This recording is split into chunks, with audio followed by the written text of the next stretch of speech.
Présentation du livre « Vertige d'héritiers en déroute » par Laurent Duval. Quelle a été l'inspiration derrière l'écriture de Vertige d'héritiers en déroute? Est-ce que des éléments personnels ou des expériences familiales ont-elles influencé l'intrigue?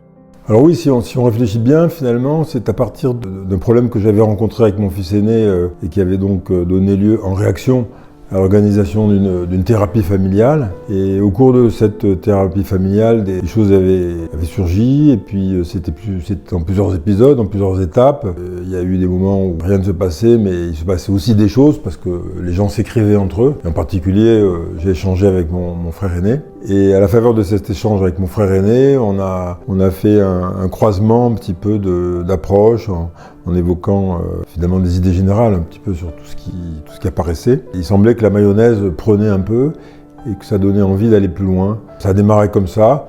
Ensuite, c'est devenu une démarche purement individuelle parce que je ne crois pas qu'il y avait la volonté de la part des deux parties de poursuivre quelque chose à deux.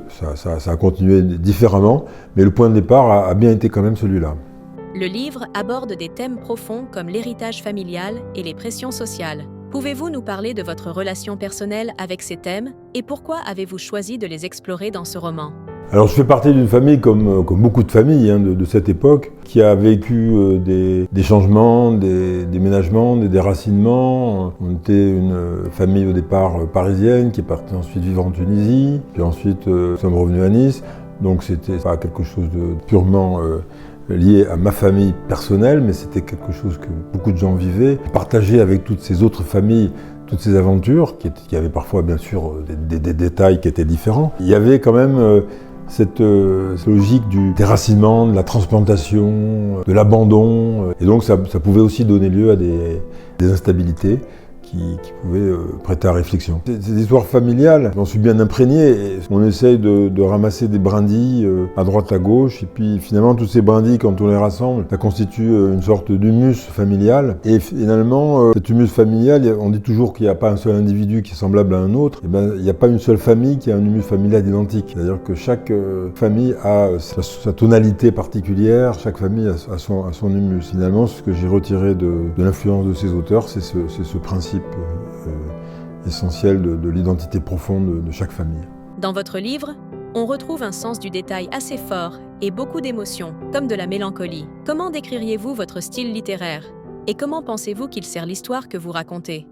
De la mélancolie, enfin, en réalité, c'est les souvenirs qui reviennent à la surface, c'est tout le travail de la mémoire. Au-delà de ça, c'est les chamboulements qui ont été apportés dans une famille, dans toutes ces familles de rapatriés. Si je me réfère au style littéraire qui m'a le plus impressionné, le plus apporté d'éléments, les auteurs qui m'ont influencé, qui ont marqué mon adolescence. J'ai d'abord lu Vipère au point lorsque j'avais 14 ans, et puis Hervé Bazin, bien sûr, François Mauriac, avec aussi des histoires de famille avec une tonalité bien particulière. Donc j'ai été marqué par ces romans qui traitaient des questions familiales d'une manière assez acérée. Si je pense aux références qui ont pu influencer ma démarche, je suis obligé de penser à ces deux auteurs. Le titre du livre « Vertige d'héritiers en déroute » est intriguant. Pouvez-vous nous en dire plus sur le choix de ce titre et ce qu'il représente dans l'histoire? En fait, c'est assez simple. Le titre reflète le mécanisme d'une sorte de tradition bourgeoise qui s'enraye, en fait. C'est une tradition bourgeoise qui s'enraye, et ce titre essaie de coller à ce principe. On est tous porteurs d'un héritage familial. Il peut être plus ou moins lourd, peu importe. Finalement, l'essentiel, c'est ce que nous allons en faire pour construire notre propre vie. Dans cette histoire, la thématique du poids de l'héritage est centrale. Quelle est l'importance de l'héritage pour vos personnages? Est-ce une bénédiction ou un fardeau? Pensez-vous que cela peut refléter la réalité de nombreux héritiers aujourd'hui? Alors ce n'est ni une bénédiction ni un fardeau, c'est ce que nous allons en faire. Encore une fois, c'est tout à fait central d'expérimenter la liberté à travers justement notre réalité familiale. Nous ne sommes pas plombés par un destin irréversible, mais nous avons la liberté de démarrer à partir de cela, quel qu'il soit, pour les uns ou pour les autres. La famille Gall évolue dans un cadre bourgeois, où les apparences jouent un rôle central. Quelle est l'importance de ce contexte dans l'histoire? Accentue-t-il les tensions et conflits au sein de l'intrigue? Alors bien entendu, il s'agit effectivement d'une description d'une famille bourgeoise, mais comme beaucoup d'autres familles bourgeoises. La question est celle des contradictions qui peuvent apparaître entre les principes qui sont invoqués et la réalité de ce que l'on vit.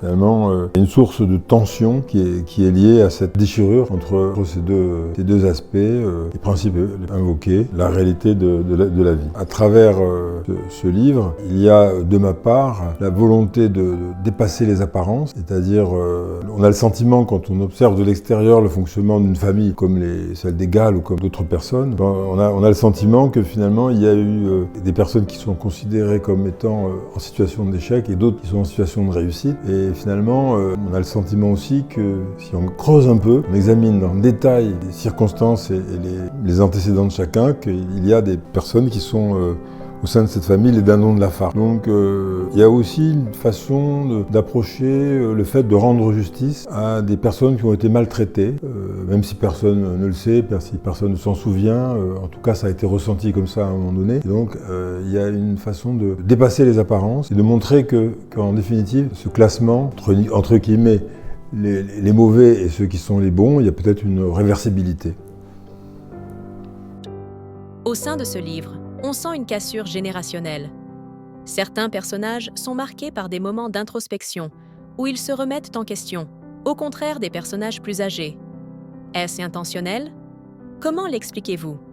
Oui, c'était pour traduire ce que toutes les familles de l'époque ont connu, c'est-à-dire cette césure de mai 68 qui a tendu à vouloir faire apparaître l'ancien monde et le nouveau monde, forcément dans le cœur des familles, surtout des familles bourgeoises qui cherchaient à préserver la tradition. Il y avait des difficultés si les enfants n'acceptaient pas ce bagage de la tradition et commençaient à s'intéresser au mouvement qui fleurissait en mai 68.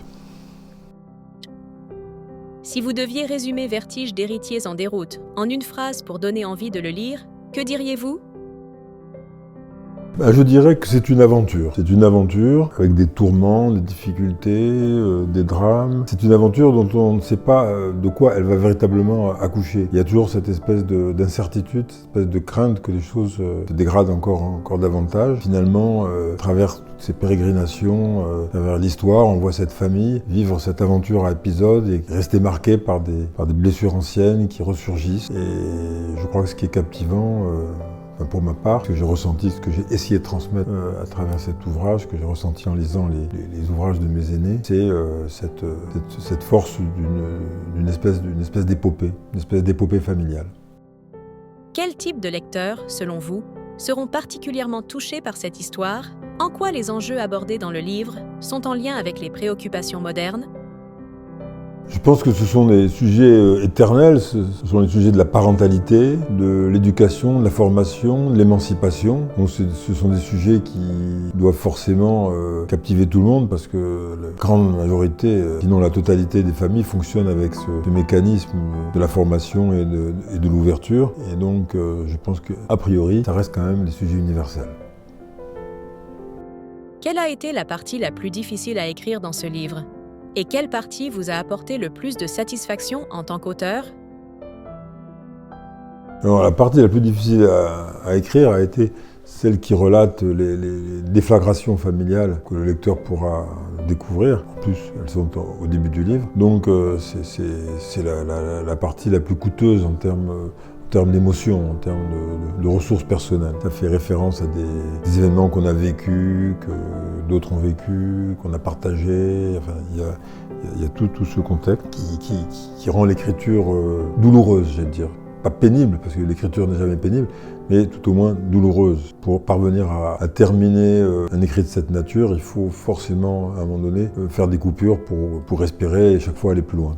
En ce qui concerne la partie la plus, pas facile, mais enfin la partie dont on se réjouir plus facilement, qu'on peut écrire, je dirais, avec jubilation, c'est la partie dans laquelle on capte les personnalités des différents protagonistes de l'histoire et on arrive à rendre compte de tout ce que l'on veut dire, qu'on veut traduire à partir des personnes que l'on a en mémoire, qui ne sont plus là et qu'on veut faire revivre.